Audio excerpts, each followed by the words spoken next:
A grabar.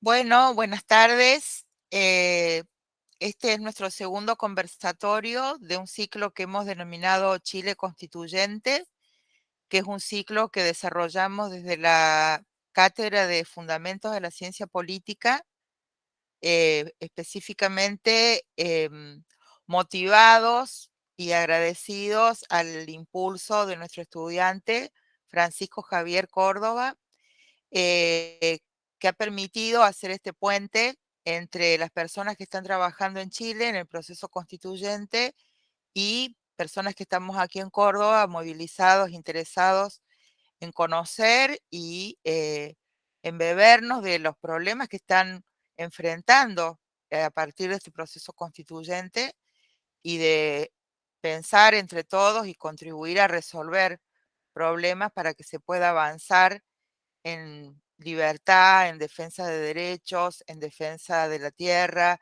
de los bienes comunes. Así que bueno, le agradecemos muchísimo a Alicia Ustianionovich que nos está acompañando. Ella tiene un perfil, a mi modo, bastante particular. Ella es doctora en biología, entiendo, y ha participado o está participando en la constituyente por fuera de los partidos políticos. Ella es una de las tantas convencionales que ha sido votada por el pueblo, no perteneciendo a un partido político, sino perteneciendo a todas estas nuevas fuerzas que están empujando la nueva constitución chilena. Así que agradecerle muchísimo su participación, destacar que ella es una persona muy comprometida con temas ambientales, con temas feministas, y particularmente lo que va a trabajar en esta exposición es el tema de la constitución, la incorporación en la constitución de lo que se denomina un Estado regional, o sea, cómo se está pensando esta reforma de la institucionalidad estatal a nivel de lo que es las decisiones y los procesos políticos a nivel territorial. El tema del feminismo, que como decíamos es un tema que le preocupa y ha trabajado ella, y es un tema que ha sido protagonista de las movilizaciones que se iniciaron en el 2019.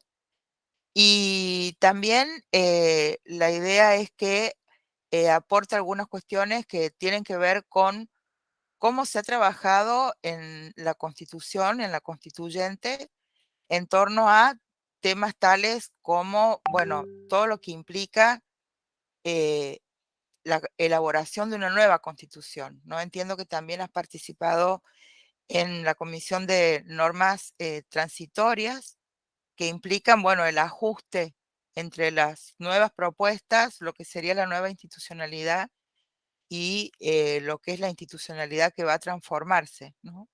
Así que, bueno, sin ánimo de sacar más tiempo y con toda la voluntad de que puedan y podamos aprender entre todos y pensar entre todos, te dejo la palabra, Elisa. Muchas gracias.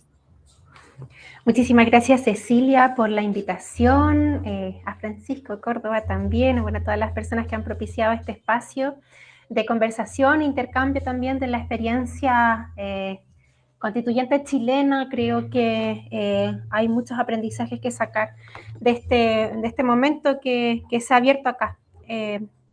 En Chile. Y bueno, también muy agradecida de convocarme a conversar respecto a estos tres temas que sin duda son cruciales considerando los lugares desde donde viene mi mandato, ¿no? Como representante, donde efectivamente viene desde un territorio que es extremo, una zona que es extrema y aislada, como es la región de Magallanes, la Patagonia chilena, y que tiene serios problemas está muy afectado por el centralismo que se vive en el país, así como muchísimas otras regiones, pero considerando la situación muy particular de la última región de Chile hacia el sur, pues evidentemente había mucho que avanzar al respecto y era una demanda muy sentida del lugar que represento. Por otra parte, de feminismo, pues mi candidatura emerge justamente desde la Coordinadora Feminista de Punta Arenas, además de una articulación bastante amplia de organizaciones, gremios y sindicatos de la región de Magallanes, y también respecto a participación popular, que también es una demanda transversal del pueblo chileno, considerando finalmente el fuerte rasgo tutelado que tiene la democracia postdictadura que se instaló en Chile producto de la Constitución. La Constitución de dictadura justamente es una democracia fuertemente marcada por rasgos tutelares, tales como los altos quórum supramayoritarios que se aplican en el Congreso y las prácticamente nulas herramientas democráticas que posee la ciudadanía en nuestro país, más allá del sufragio, ¿no? Que fue lo único que habilitaron cuando pasamos finalmente a esta eterna transición de más de 3 décadas en nuestro país. Entonces, bueno, para partir, me gustaría igual seguir la línea que se ha propuesto, ¿no? Desde el Estado regional. Como les comentaba, desde Magallanes, y bueno, desde todos los territorios que finalmente logramos de alguna manera y sincrónica, pero no tan extrañamente, ingresar a la Comisión de Forma de Estado, pues comentar que nuestra Convención Constitucional, nuestra Asamblea Constituyente, decidió por reglamento, que fue la primera tarea que tuvimos, poder dividir el trabajo en distintas comisiones temáticas, ¿no? Para poder abordar los distintos contenidos constitucionales, pudiendo profundizar y generar diálogos mucho más amplios en torno a cada una de las materias donde se parcela un poco la discusión y finalmente poder hacer este ejercicio de integración del texto constitucional en una comisión ad hoc, la Comisión de Armonización, que es la que está actualmente funcionando. Y una de esas 7 comisiones en las que se dividió el trabajo de la Convención fue justamente la que abordó la forma jurídica del Estado de Chile. Y la cual, evidentemente, viniendo desde Magallanes, era prioritario para la asamblea que represento poder integrar y participar activamente ahí. Y es porque efectivamente, como les decía, para Magallanes y así como las regiones de Chile, un tema que más afecta tiene que ver con el centralismo de Estado.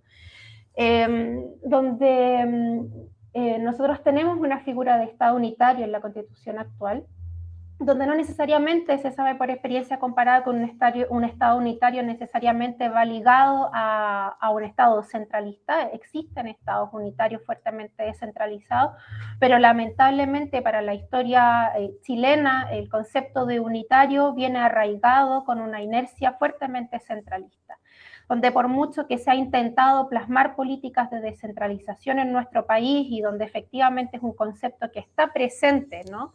De regionalización, de descentralización, digamos, de solidaridad, digamos, interterritorial dentro de la Constitución vigente. Lamentablemente la inercia centralizadora que arrastra el concepto de Estado unitario era tan fuerte que la primera gran decisión que se tomó dentro de esta comisión, no exenta de resistencias del resto de la Asamblea, fue poder cambiar la forma jurídica de Estado hacia un Estado regional, ¿no?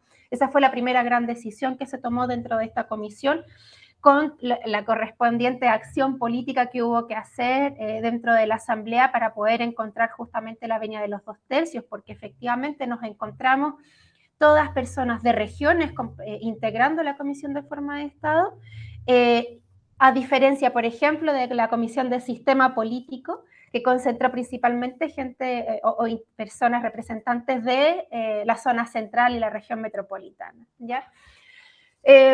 Fue así como nuestra primera labor fue justamente generar fuertes argumentos políticos que se plasmaron en los diversos plenos de forma de Estado para que pudiera ser aprobada finalmente este cambio bastante audaz desde un Estado unitario a un Estado regional.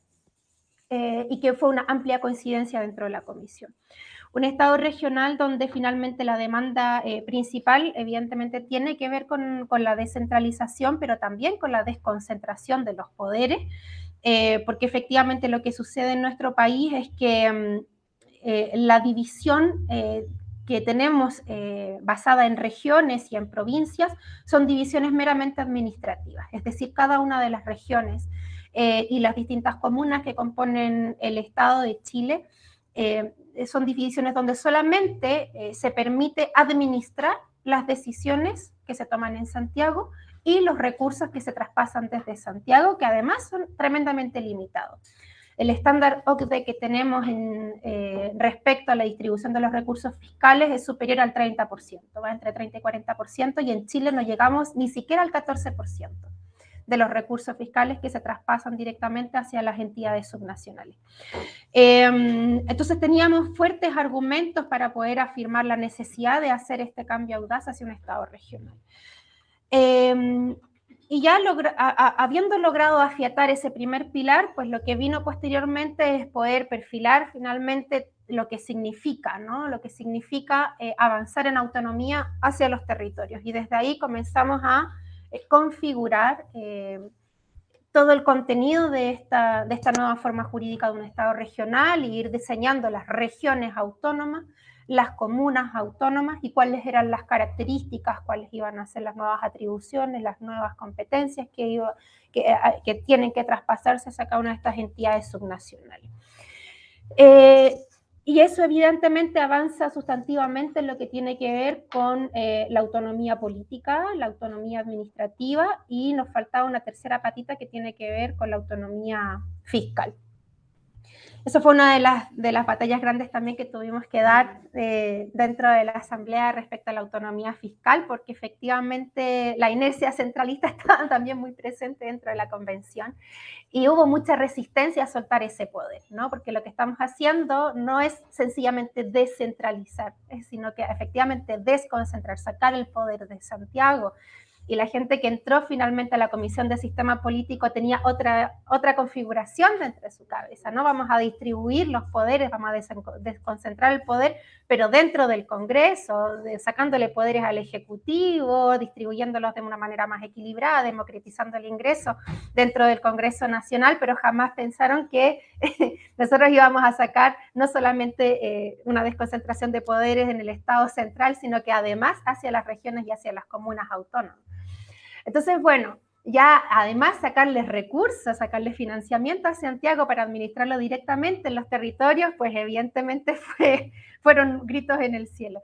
Pero bueno, con una alianza bastante amplia dentro de la convención, con todas las personas que veníamos de regiones, pues fue posible dar también esa batalla y conseguir finalmente mecanismos de descentralización fiscal que son nosotras pensamos y que fueron trabajados también ampliamente con expertos y expertas en materia tributaria, en materia fiscal, tanto nacionales como internacionales. Construimos normas que eran irrefutables en términos técnicos y en términos de experiencia comparada y que permitieron finalmente que de forma íntegra esta fórmula de descentralización fiscal fuera aprobada de forma integral en el último pleno que tuvimos de nuestra comisión de forma de Estado. Eso significa que pudimos afiatar no solamente la estructura, las competencias de todas estas entidades autónomas, sino que también generar fórmulas de distribución fiscal más allá de los principios, ¿no? Porque efectivamente conocíamos de experiencia comparada que cuando se afirman las constituciones o los cambios constitucionales exclusivamente en principios es muy difícil que se rompan las inercias que se arrastran, ¿ya? Entonces, por eso también quisimos incorporar fórmulas de distribución fiscal, tanto horizontal como vertical, y que nos permitieran pensar que, por ejemplo, aquellas entidades que tienen ingresos por sobre la media nacional, pues tienen que obligatoriamente equilibrar hacia las entidades que tienen ingresos bajo la media, ¿no? Hay un ejercicio, ¿cierto?, de equidad en términos fiscales que tiene que aplicarse a través de una comisión que se gesta para poder generar todos los estudios que están totalmente ausentes respecto a cuál es el porcentaje de PIB que aporta una de las regiones, cuáles son los ingresos, digamos, que genera, los recursos que genera cada una de las entidades, y esa información actualmente no existe. Entonces tiene que haber un recogimiento de toda esa información para poder generar una distribución equitativa entre cada una de las entidades. Y todo eso lo logramos finalmente construir en el sistema de normas que conversan, que hablan, que dictan mandatos claros al Estado y a los distintos organismos competentes para poder avanzar hacia una equidad territorial en términos también fiscales, económicos, que permita acompañar finalmente todas estas atribuciones, estas nuevas competencias de los recursos necesarios para poder ejecutarlo. A diferencia de lo que sucede actualmente, que como les mencionaba, ha habido efectivamente políticas que intentan apuntar hacia la descentralización, pero que solamente consideran traspasos de competencia o de nuevas tareas, atribuciones y que terminan devolviéndose. Está sucediendo o ha estado sucediendo en los últimos años un efecto de rebote del traspaso de las competencias a las regiones, ¿no? Porque no se acompañan de recursos. Entonces, lo que está sucediendo en los gobiernos regionales, en las comunas, en los municipios, en definitiva, que devuelven las competencias que se traspasan al poder central porque no tienen ninguna capacidad de sostenerlos en términos económicos, en términos materiales.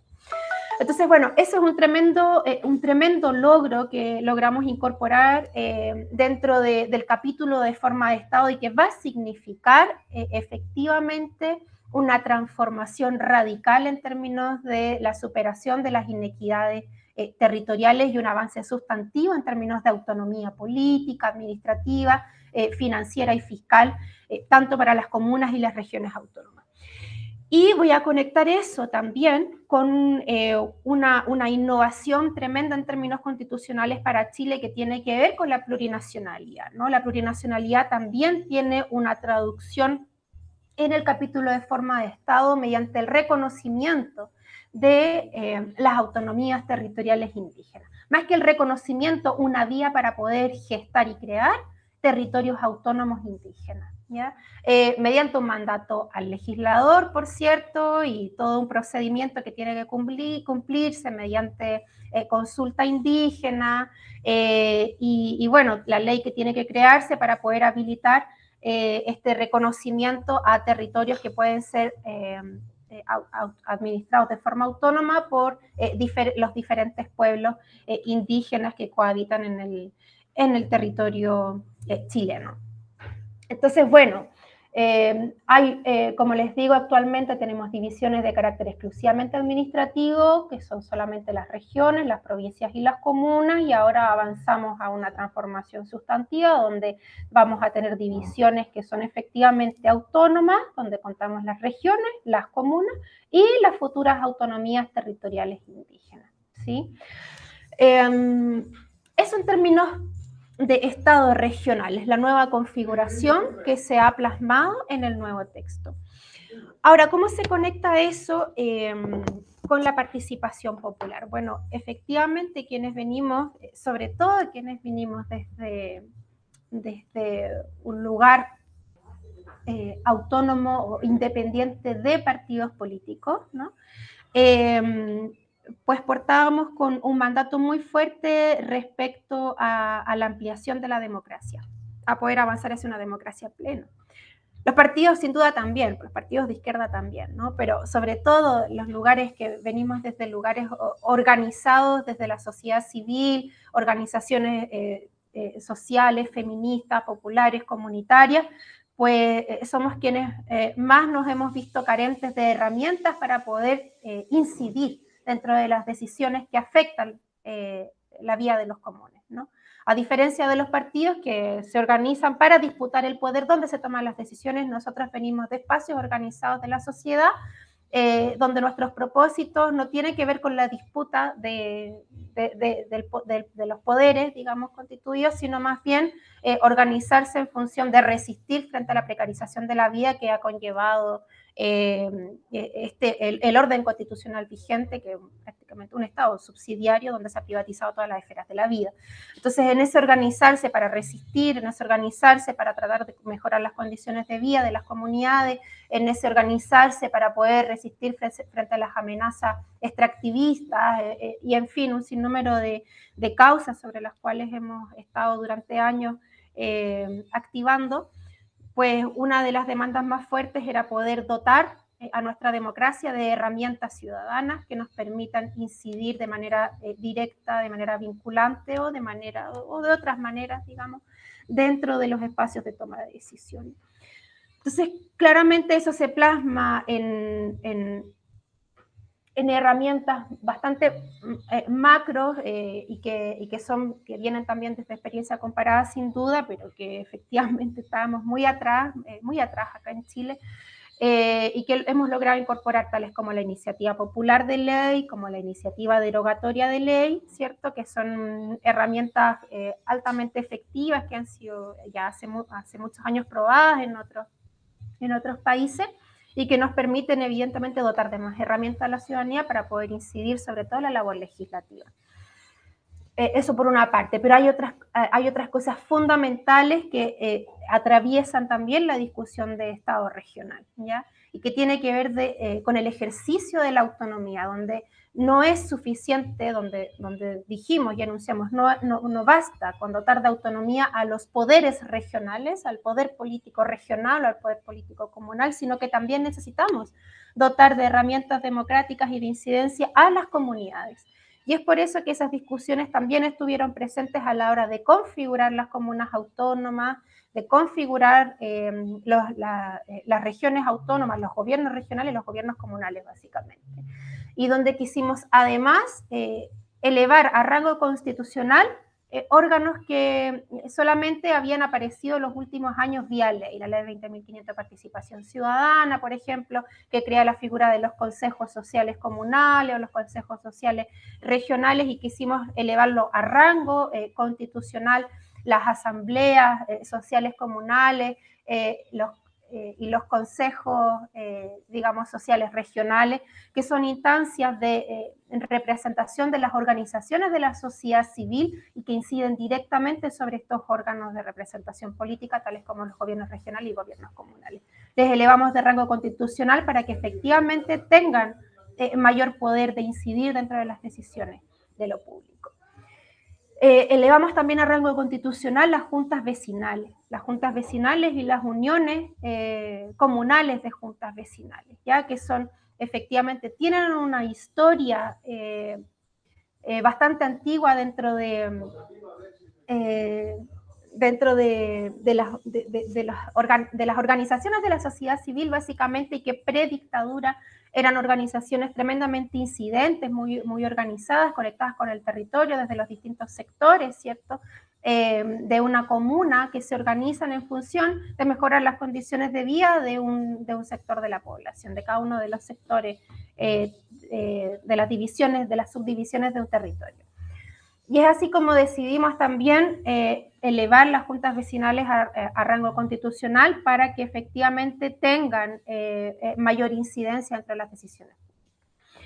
Y por último también buscar de qué manera se incide de manera vinculante en decisiones de alta relevancia, tales como, por ejemplo, el ordenamiento territorial, que es un elemento que también se incorpora a esta innovación dentro de nuestra Constitución. Tenemos una norma específica que mandata a poder generar un plan de ordenamiento territorial a nivel nacional que incorpore también las cuencas hidrográficas. Esto es una innovación constitucional que también se incorpora, y lo interesante de esto es que el ordenamiento territorial se mandata a ser realizado mediante procesos participativos y vinculantes.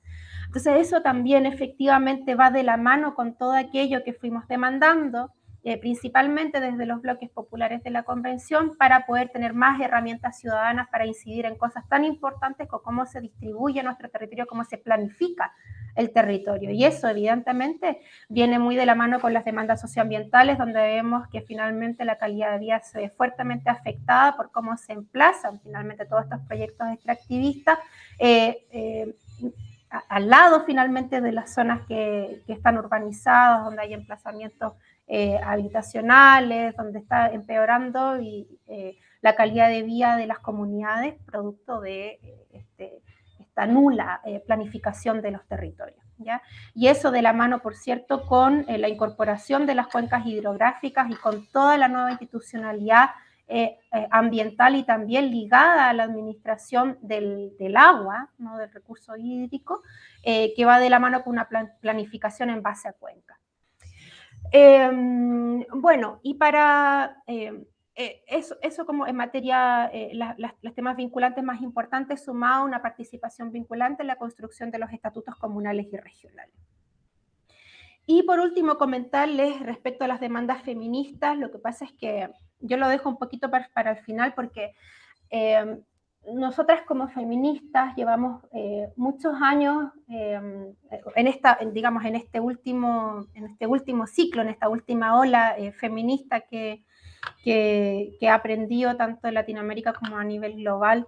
Nosotras llevamos unos cuantos años ya organizándonos a nivel nacional y plurinacional para poder levantar demandas conjuntas y donde ha logrado finalmente estos últimos años poder integrar diversas causas o diversas luchas dentro del movimiento feminista y donde finalmente ha permitido que todas estas demandas se hayan traducido en un programa feminista contra la precarización de la vida y que ha permitido que la lucha que hemos sostenido de esta resistencia durante décadas, siglos, ¿no? Y que en esta última ola cobra muchísima fuerza y sobre todo acá en Chile y que incluso se anticipa también al estallido social, ha permitido que todas las fuerzas feministas que ingresan a la convención tengan un programa de carácter transversal. Entonces es difícil parcelar, digamos, el aporte feminista dentro de la convención como si fuera un capítulo, como si fuera una demanda por la equidad de género o reducirla sencillamente a la vida contra la violencia de género, porque efectivamente el programa contra la precarización de la vida que se ha venido fortaleciendo, gestando y fortaleciendo los últimos años en Chile, ha permitido que el enfoque feminista haya estado de manera transversal en todas las discusiones.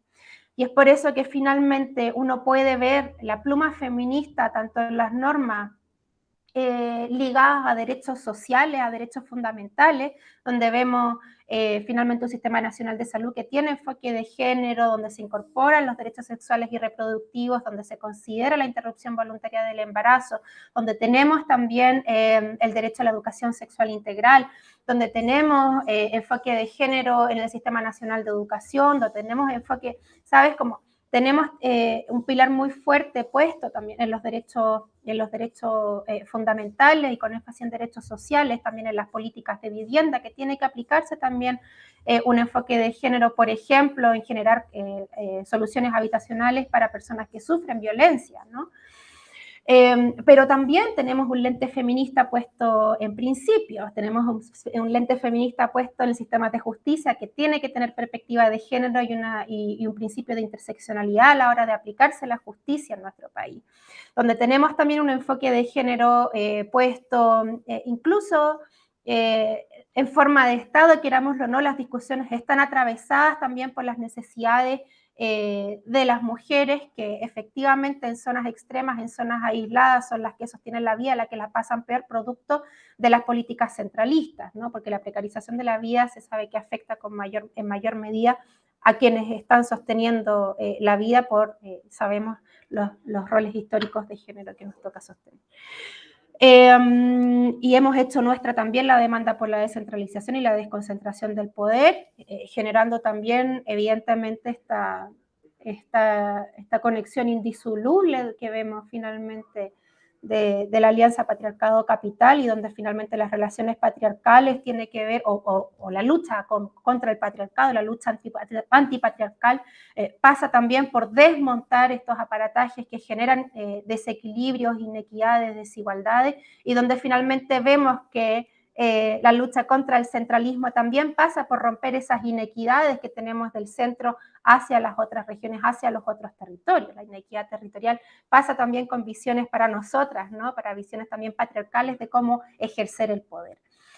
Y así en sistema político, cómo se democratiza también bajo un principio de igualdad sustantiva también. Todos los órganos políticos, los órganos colegiados del Estado, mediante una democracia paritaria. O sea, el Estado de Chile se funda en una democracia paritaria de aquí en más, mediante este principio que hemos incorporado y que es una acción y un mandato muy claro para todos los órganos del Estado, de integrarse de manera paritaria, y donde la paridad significa que la integración tiene que estar mandada por al menos un 50% de mujeres y diversidades, disidencias sexogenéricas, ¿no? Entonces, la fuerza que ha acumulado el movimiento feminista en Chile se ha traducido también dentro de la Asamblea y se ha traducido en una alianza, en una articulación feminista que nos ha permitido estar en todas las discusiones, y eso cuando uno lee el texto lo puede notar. Y donde hemos acompañado también, por cierto, porque efectivamente se ha integrado dentro del movimiento una perspectiva plurinacional, y donde hemos respaldado, acompañado las demandas de los pueblos indígenas, y donde para nosotras también es uno de los mandatos más potentes que venían acompañando este proceso constituyente. O sea, si uno lo resumiera, las demandas, pues efectivamente están los pilares de la plurinacionalidad, la demanda feminista y las demandas socioambientales, y por cierto, lo que tiene que ver con devolver el poder a los pueblos.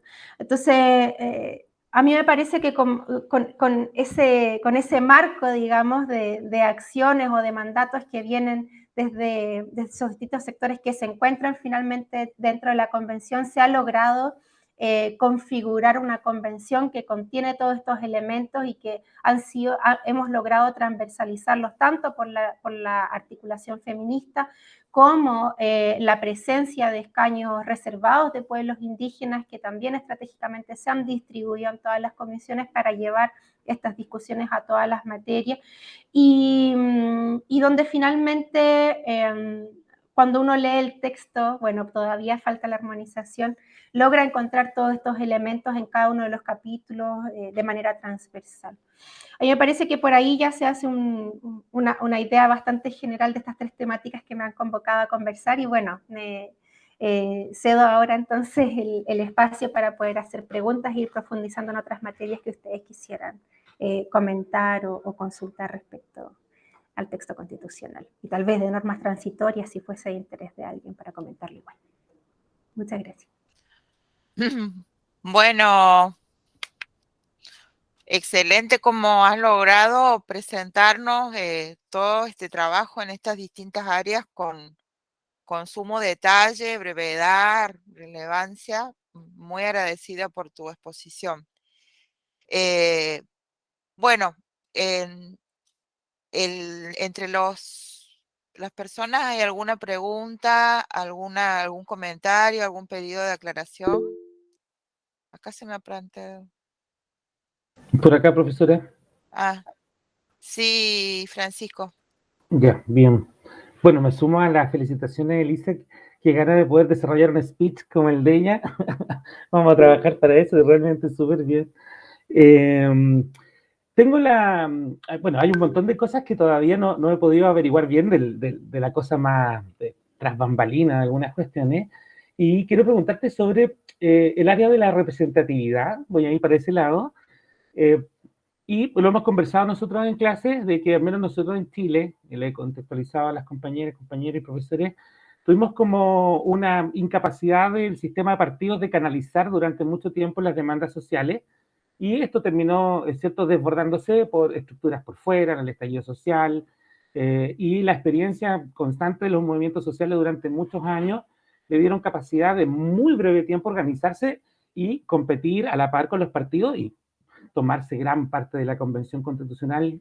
Ejemplo de ello eres tú, ¿cierto? Y que todas estas normas o estos deseos populares que no estaban dentro de la élite santiaguina y política económica hayan podido entrar.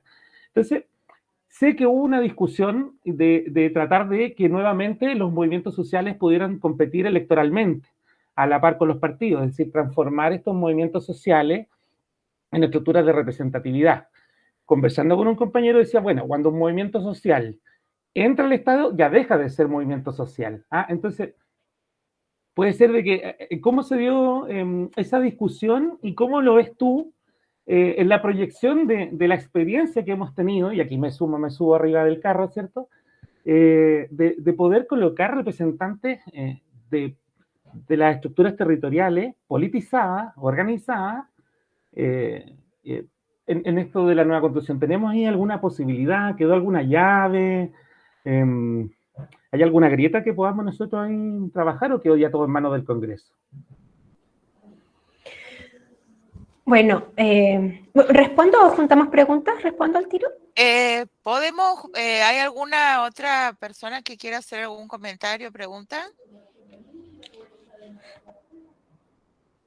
Yo solamente te voy a hacer un comentario o pregunta que está más relacionado a esta cuestión que planteabas del Estado regional. O sea, me pareció súper interesante. Si bien yo leí todo el documento de la Constitución, no llegué a percibir esa autonomía porque no entendía bien ya la previa existencia de regiones de ustedes. Y bueno, había un centralismo poderoso ahí, ¿no? Había una desconcentración de funciones, pero no una descentralización del poder, que eso es lo que ustedes han avanzado, ¿no? En ese sentido, te quería comentar que la experiencia de la Constitución de Argentina de 1994 avanzó en este sentido de descentralización del poder en una cuestión que genera mucho debate en nuestro país y que es que le otorgó a las provincias el dominio sobre los recursos naturales. Es decir, una auténtica federalización, digamos, ¿no? En esto, como que hay posiciones encontradas entre el mismo movimiento ambientalista, ¿no?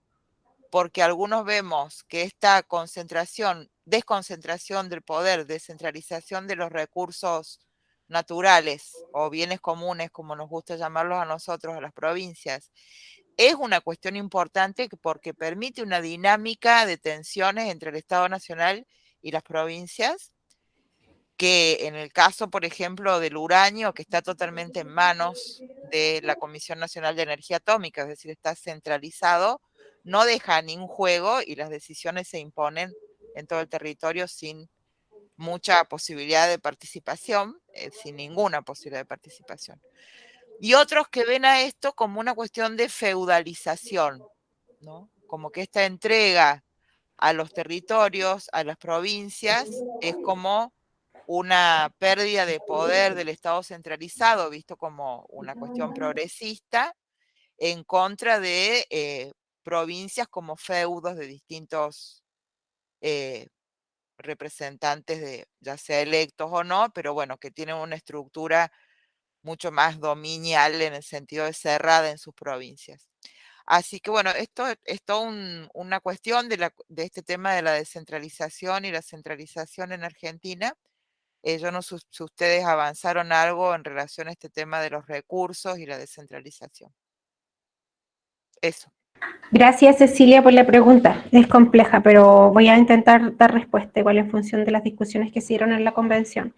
Bueno, primero comentarle a la pregunta de Francisco, de Pancho, respecto a la representatividad, ¿no? Efectivamente hubo una discusión bien intensa en la Comisión de Sistema Político en torno a la posibilidad de generar un reconocimiento a una figura de organizaciones políticas, sociales, más allá de los partidos políticos, ¿no? Una discusión que se dio y se extendió bastante tiempo dentro de esa comisión, donde la posición que sostuvimos quienes estamos en el colectivo de movimientos sociales propiamente tal dentro de la convención, queríamos que efectivamente se reconociera una figura, pero que tuviera un estándar similar al de los partidos, ¿no? En términos de rendición de cuentas, de transparencia, de uso de recursos, en fin. Y que permitiera de alguna manera formalizar la existencia de un movimiento social, de un movimiento político social, a través de esta figura de organizacional, y que permitiera también gestar listas para la disputa también de la institucionalidad, ¿no? de los cargos de representación popular, más allá de los partidos. Pero pasa que fue muy difícil sostener esto frente a una falta de unidad del bloque, ¿ya? El bloque que entró de fuerzas independientes a la convención es bastante diverso en términos de arco político. Hay personas que veníamos con experiencia organizacional previa durante años, de militancias en colectividades, en organizaciones de diversa índole, feministas, socioambientales, populares, etcétera, personas que entraron sin esa experiencia política previa, ¿no? Que entraron bajo el marco de las listas independientes, pero que no necesariamente, o sea, que finalmente no, sin esa experiencia previa era difícil como encontrarse en términos ideológicos, políticos, ¿no? No se sabe bien si efectivamente es izquierda, si no es izquierda. De hecho, gente que entró por vía independiente terminó yéndose más hacia el centro en términos de arco político. Frente a una falta de unidad del bloque y una claridad al respecto, porque hay quienes seguían defendiendo, porque lo que sucedió en la Convención Constitucional fue algo muy excepcional dentro de la historia chilena, ¿no? Porque efectivamente hemos tenido históricamente órganos políticos marcados fuertemente por clases populares altas, o sea, por clases altas. Por una clase privilegiada, o sea, los congresos, la configuración de los congresos, históricamente en Chile no logra bajar del 70%, es una sobrerepresentación de las clases altas, de las clases dominantes, de la élite chilena. Y muy por el contrario, o sea, las clases populares no logran superar esta derecha del 30% del Congreso. Entonces, es muy excepcional lo que ocurrió, producto de permitir listas independientes por primera vez para la integración de un órgano político, que en este caso es la Convención Constitucional. Y esa excepcionalidad, a mi parecer, fue visto como no como una excepcionalidad, sino que como algo que pareciera tener una especie de proyección, ¿ya? Y al menos lo que yo veo y lo que compartí con muchos de mis compañeros y compañeras es que es una excepcionalidad que difícilmente se vuelva a repetir en caso de mantenerse abierta esa puerta, ¿ya? Porque efectivamente la figura de las y los independientes no da garantías de nada. O sea, las y los independientes son independientes ¿de qué? ¿O de quién? ¿O de quiénes? ¿Ya? Para nosotros la figura de independiente no es un independiente a seca. Para nosotros independiente es independiente de los poderes partidistas, eclesiásticos, empresariales, ¿sabes? Esa es la independencia que para nosotras cuenta. Y para otras personas no había claridad respecto a esta figura del independiente. O sea, con que sea independiente ya es bueno, ¿no? Entonces, frente a esa falta de unidad de bloque fue muy difícil sostener esa posición, de poder permitir una figura organizacional conectada a organizaciones y movimientos sociales que tienen una actividad política y una historia política, y que permitiera disputar a la par junto con las organizaciones partidistas los espacios de representación política. Y frente a eso, pues quedamos con nada, ¿no? Entonces seguimos bajo la figura de que, bueno, son los partidos los que sostienen finalmente la democracia representativa en Chile, y no me parece mal, ¿no? Entonces, en el fondo, la tarea que nos queda, los espacios organizados desde la vereda más social territorial, es, bueno, seguir fortaleciendo esa organización y levantar una figura partidaria si que queremos seguir disputando, ¿no? Aprovechando toda esta experiencia acumulada y vamos con el ánimo de seguir empujando el proceso constituyente sobre todo, y con las aperturas democráticas que se gestan inclusive para el sistema político, donde también tenemos ahora ya paridad, tenemos escaños reservados, tenemos también un marco de mayor equidad en términos de financiamiento para las disputas electorales y digamos, comunicacional también en términos de las campañas que se levanten por el mandato constitucional en las normas relativas a aquello, debiera también equipararse un poco la cancha para esas disputas.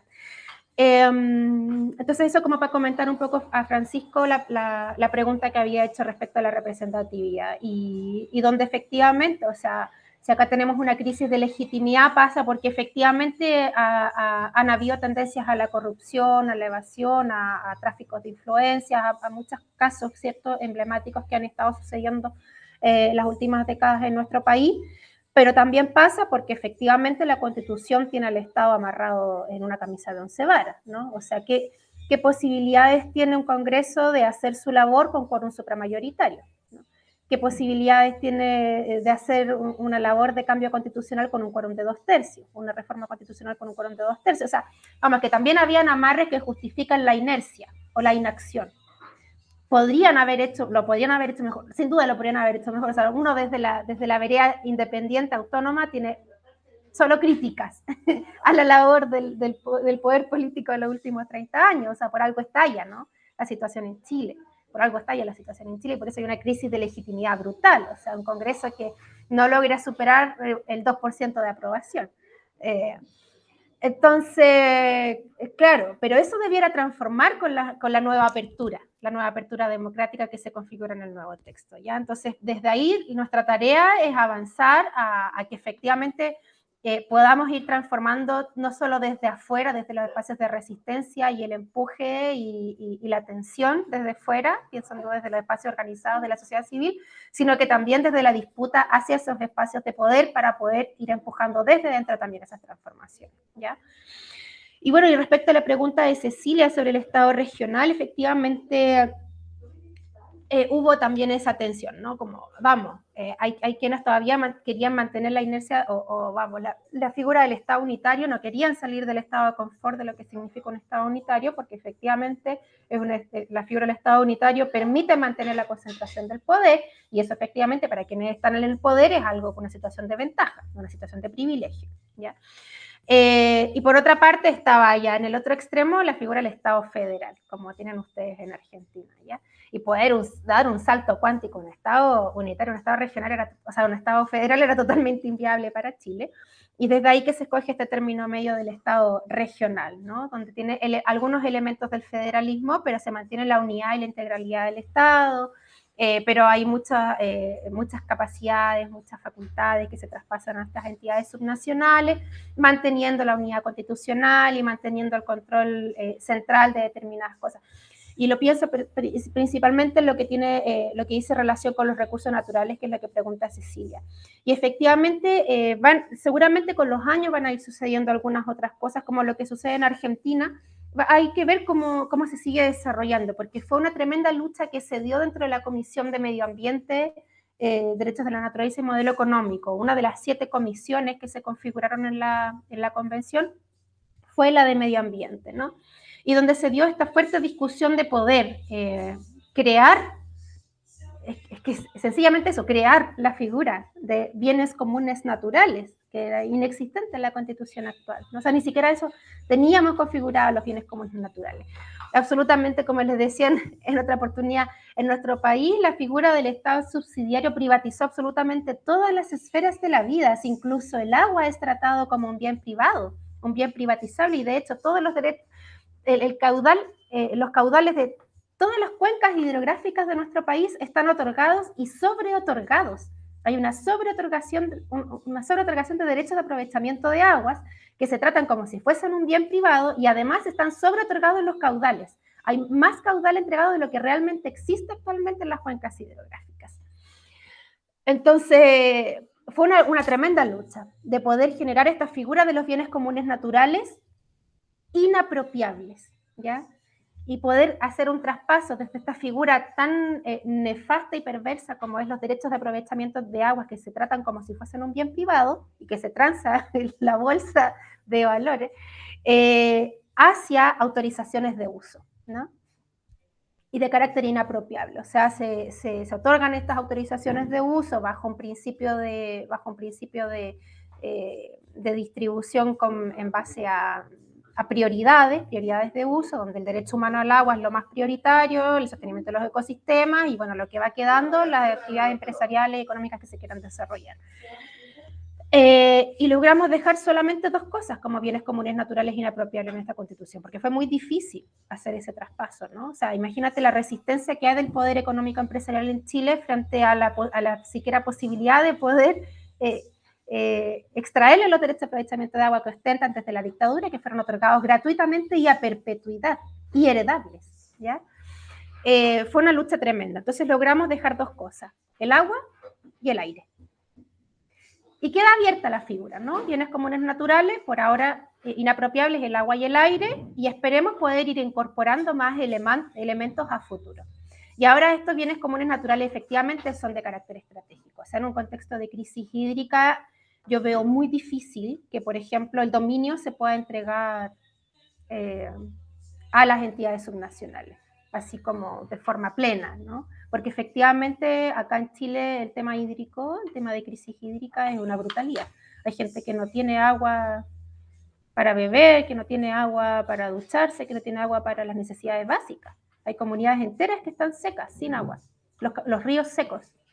Entonces, frente a esa realidad, yo veo muy, muy difícil que se llegue a una situación como la que tú comentas, Cecilia, y donde efectivamente los grupos socioambientales son muchos, muy diversos y están distribuidos a lo largo de todo el país, producto de las innumerables situaciones, zonas de sacrificio, riesgos, digamos, de amenazas extractivistas. Hay mucha organización de grupos socioambientales, de grupos ecologistas, y que evidentemente se resisten a una figura como el dominio total, por ejemplo, de los recursos naturales o bienes, como una la figura, digamos, que sea, porque efectivamente no se logró avanzar mucho, por ejemplo, en minería, en materia de los bienes minerales, también por las tensiones que hay con el gran empresariado acá en Chile.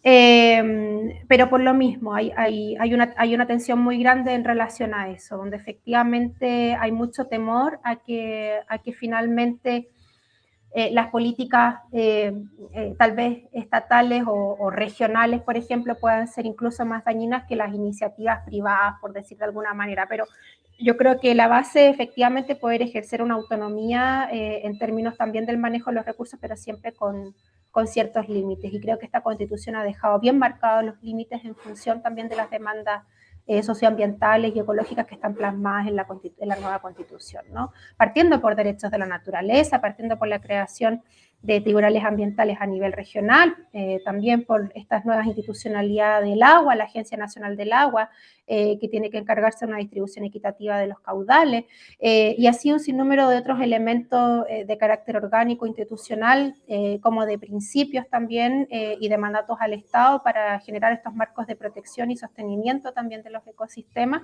que van a permitir, a mí me parece, avanzar también en una manera mucho más equilibrada de lo que tiene que ver con el desarrollo social y económico también, en protección, evidentemente, de los ciclos biogeológicos, como ecosistémicos. Así que eso es más o menos lo que te puedo comentar, Cecilia, un poco tal vez enredado, pero a mí me parece que dejamos la situación como un puntapié inicial, como una puerta abierta para que podamos seguir eventualmente avanzando en esa materia, pero en términos de bienes comunes naturales, a lo menos solamente logramos dejar dos amarraditos y en términos de inapropiabilidad, y vamos a ver qué es lo que pasa de aquí a futuro a ello, pero a mí me parece que van a seguir bajo un tratamiento de carácter más bien estratégico por parte del Estado central. Sí, hay como existen estos temores, ¿no? Lo que yo te puedo decir es que de la experiencia en Argentina, la existencia de este dominio por parte de las provincias ha permitido que algunas provincias tengan leyes, por ejemplo, que limitan la mega minería con sustancias contaminantes, cosa que es totalmente resistida por todos los sectores de la megaminería, incluso por empleados o trabajadores de la megaminería. Eh, en el caso de los agrotóxicos también, la posibilidad de la defensa del dominio de los recursos o de los bienes comunes ha permitido el establecimiento de límites superiores a los que están delimitados por el Estado-Nación, ¿no? Es decir, esta idea de la proximidad de la toma de decisión al territorio, a mi modo de ver, da buen resultado, digamos, ¿no? Pero bueno, es un debate, están las cosas abiertas y por supuesto que siempre depende de la movilización. Esas leyes contra la megaminería con sustancias contaminantes han sido obtenidas a partir de luchas muy concretas, muy fuertes que se han dado en cada provincia, ¿no? Bueno, ¿hay alguna otra pregunta, comentario? Sí, Solana.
Bien, Sol.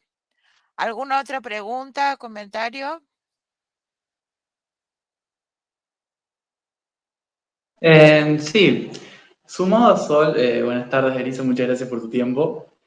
Sumado a Sol, mi pregunta va en relación a qué dispositivos, si se puede decir, o a qué funciones estas normas transitorias después pueden llegar a ser aplicadas en la sociedad, ¿no? Además de este carácter constitucional, ¿cuáles pueden ser esas modificaciones que van a hacer también con este carácter radical en la sociedad? Entonces, ¿cómo se van a manifestar y cómo van a reestructurar la sociedad? No sé si se entiende. Esta reestructuración, decís como este pasaje de las viejas normas a las nuevas normas. Claro, esta implicancia de que, bueno, va a existir una nueva racionalidad, una nueva lógica dentro de, de la Constitución que implica que haya una readecuación en todas las instituciones que de ella derivan, ¿no? Incluso en la sociedad misma. Entonces, ¿cuáles serían o cómo están pensados eh, esos dispositivos o funciones o articulaciones que se despliegan hacia la sociedad desde el Estado? Bien, te comento una pregunta que está escrita, que es de Ángeles Catalina Cruces. Ella quiere saber si nos puedes contar, Elisa, qué hay en el borrador sobre las Fuerzas Armadas. Esta pregunta es como en otro plano, pero bueno, tomamos estas preguntas y después seguimos con otras si tenemos tiempo. Vale, súper. Ya, a ver, la primera pregunta de Solana. Mira, ella preguntaba respecto a la perspectiva de género, cómo afecta esta nueva racionalidad jurídica, y me imagino que tiene que ver con cómo, tal vez en el Poder Judicial, lo que se hizo en el fondo básicamente son cambios bastante estructurales en términos de cómo se configura el Poder Judicial en Chile,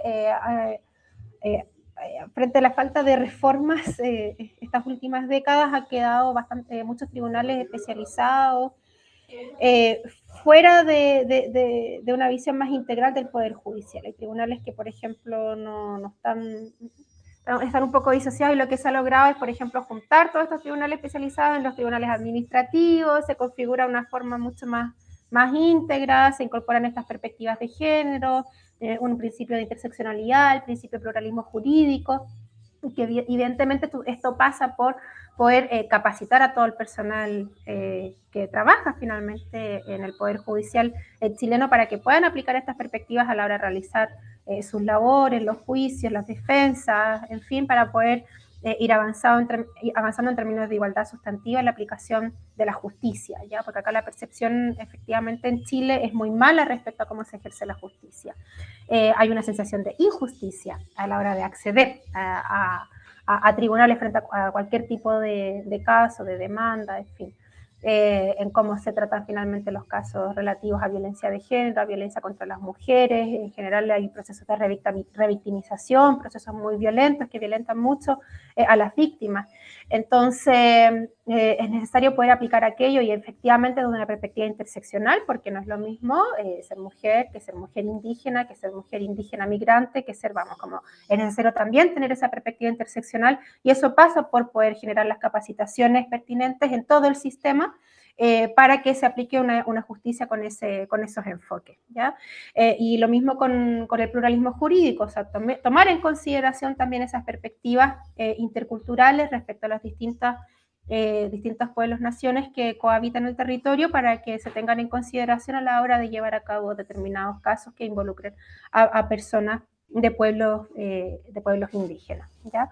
Entonces, en términos de perspectiva de género, esa es la forma en que se afecta directamente a través de las capacitaciones para que pueda ejercerse la función jurisdiccional con perspectiva de género, ¿ya? No sé si responde la pregunta de Solana, si iba en ese sentido, porque preguntaba directamente sobre la perspectiva de género en la racionalidad jurídica. Yo me imagino que tiene que ver con eso la pregunta.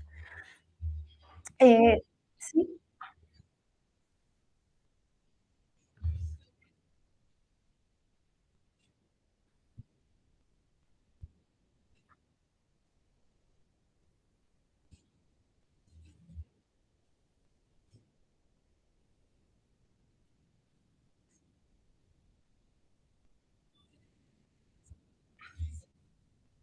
Ujú.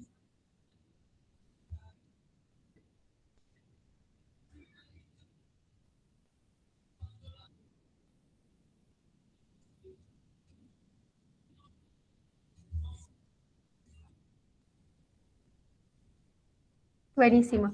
Sí, bueno, y también se avanza sustantivamente en términos de autonomía del Poder Judicial con la creación del Consejo de Justicia, que es un órgano autónomo que se encarga de los nombramientos, entre otras materias relativas a los reglamentos internos que se aplican en los distintos tribunales, los nombramientos de jueces y juezas. Entonces eso efectivamente avanza sustantivamente en la autonomía y poder también librarlo un poquito del devenir político en los distintos gobiernos, que actualmente son los encargados de generar los nombramientos o tienen una incidencia muy fuerte en los nombramientos dentro del Poder Judicial. ¿Ya?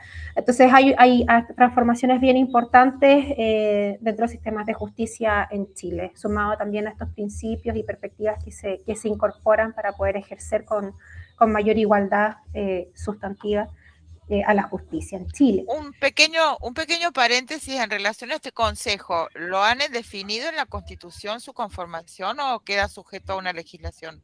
No se ha definido la integración en la Constitución, los nombramientos, qué poderes no generan los nombramientos.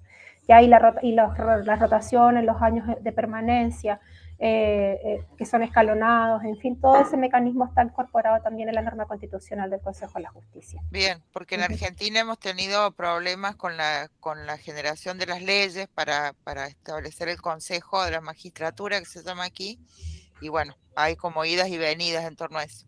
Gracias, cierro el paréntesis. Gracias, Cecilia. Bueno, respecto, mira, a ver, van por ahí las preguntas que hizo, mira, me parece que Francisco, no recuerdo, y otra persona que preguntó, uno respecto a las normas transitorias, en el camino de la implementación, cómo se veía esta implementación de normas que son, o de un orden constitucional progresista sobre una sociedad más bien conservadora, ¿no?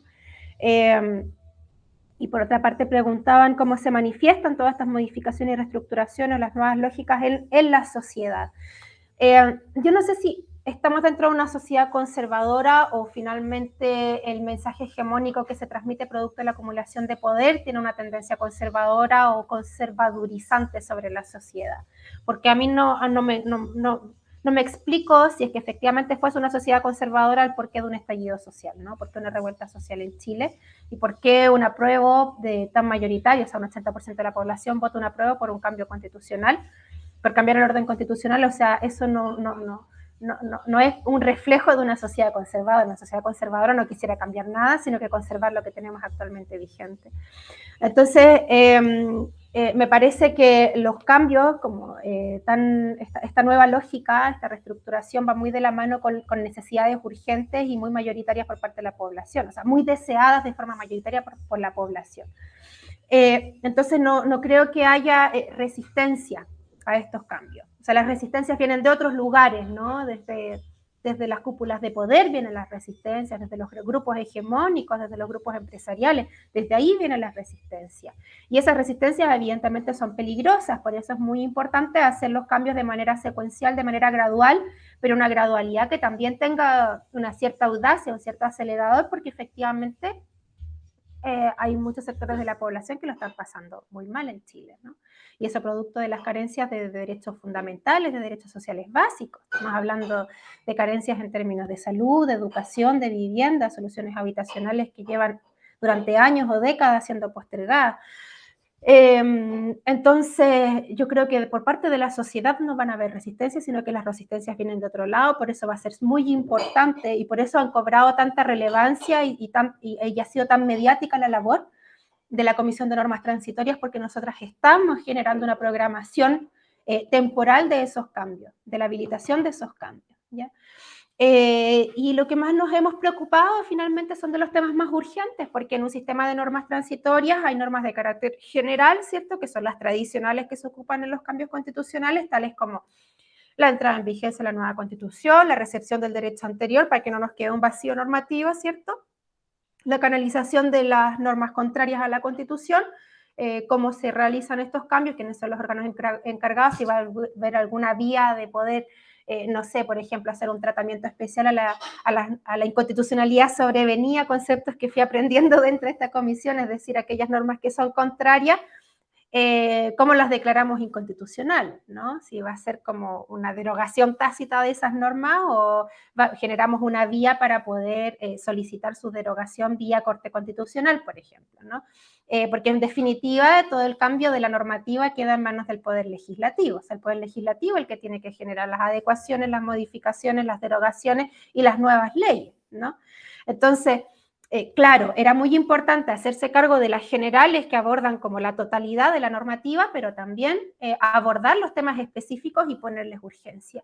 Y desde ahí nosotras escogimos, evidentemente, los sistemas de seguridad social, sistema de cuidado, Sistema Nacional de Educación, Sistema Nacional de Salud y Sistema Nacional de Integrado de Suelo, que es el pilar fundamental para habilitar el derecho a la vivienda, porque actualmente no tenemos siquiera ordenamiento territorial, ni planes de nada, o sea, es todo bastante, está sujeto al devenir político cada uno de los gobiernos, tanto nacionales como municipales, regionales, en fin. Entonces, muy, como se dice acá en Chile, al lote, muy desordenado.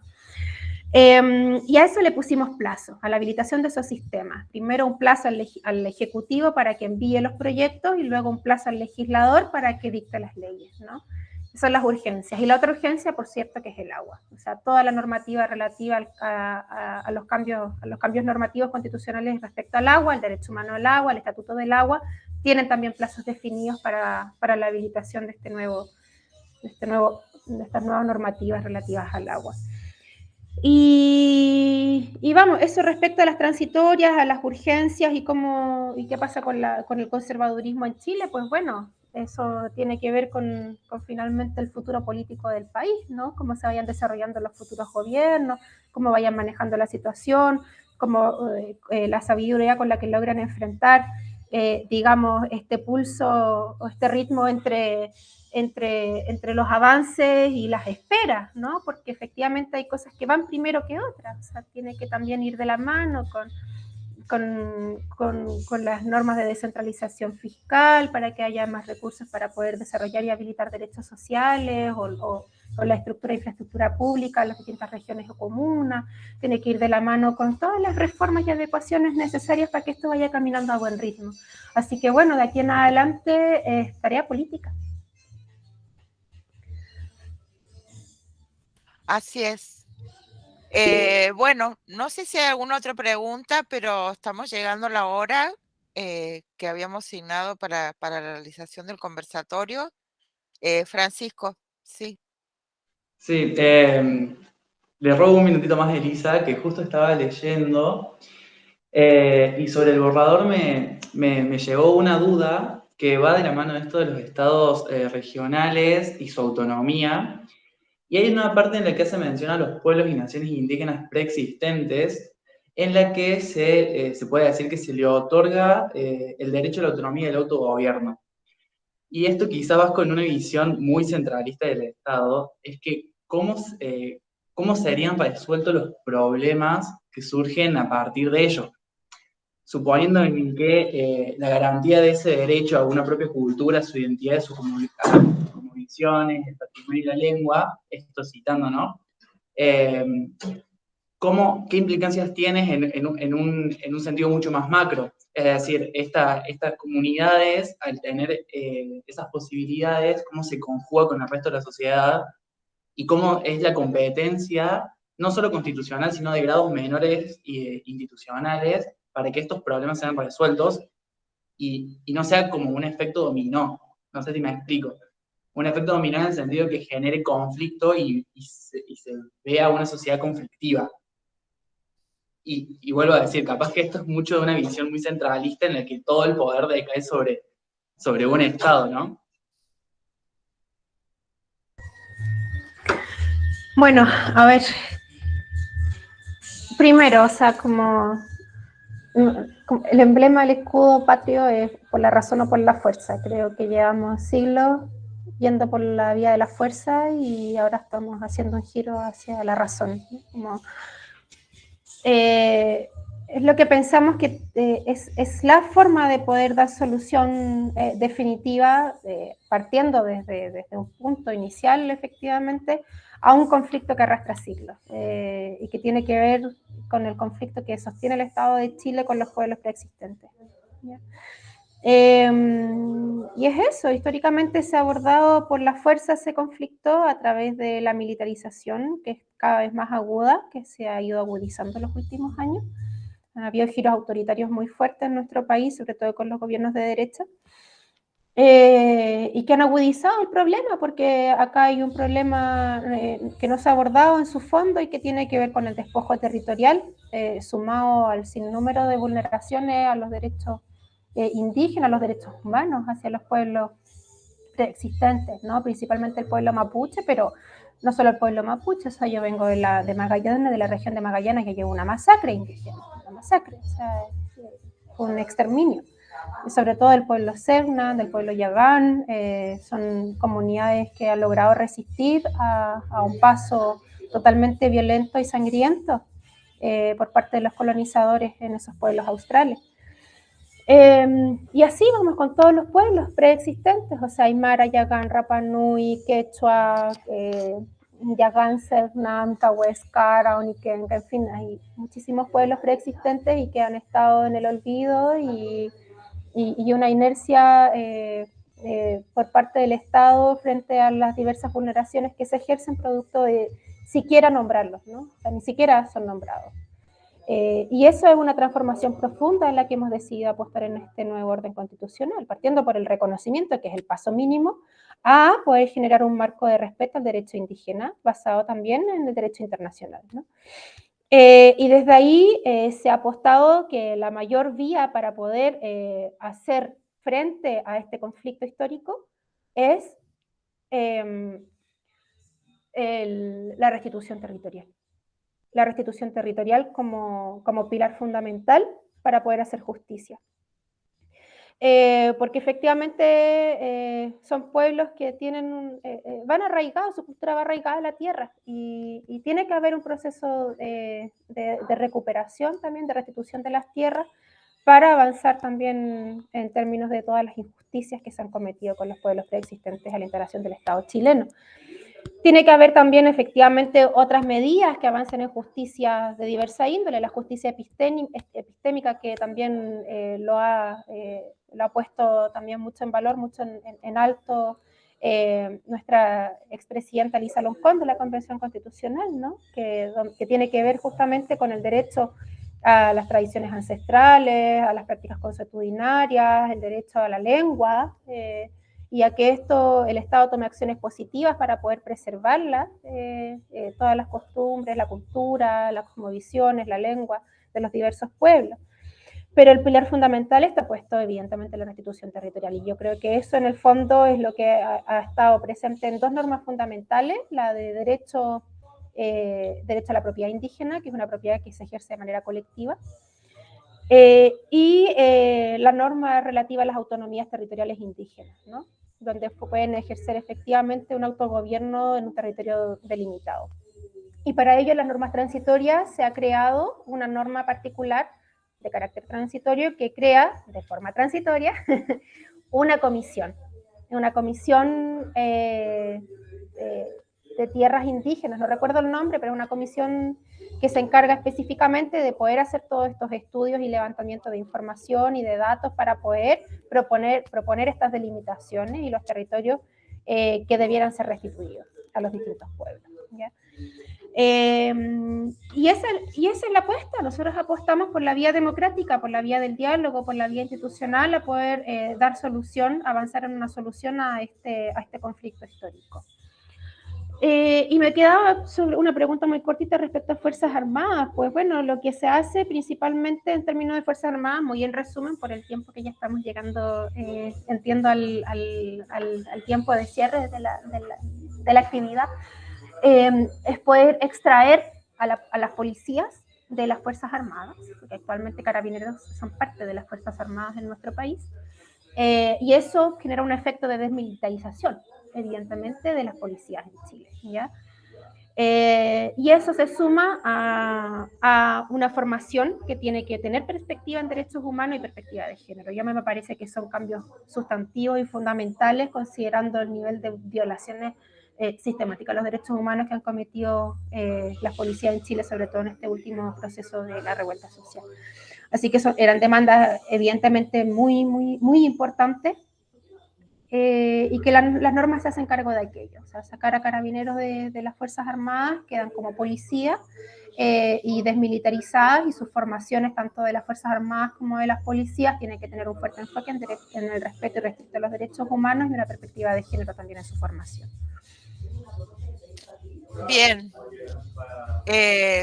Solamente comentarte que en Argentina, desde el año 1994, en que la Constitución reconoció la preexistencia de los pueblos indígenas, y desde entonces, ya van a ser cuántos años, todavía seguimos con dificultades para el reconocimiento efectivo de ese mandato constitucional, que incluso se detenía en decir que cómo debían ser designadas las tierras y si no se podía, que se tenían que designar otras.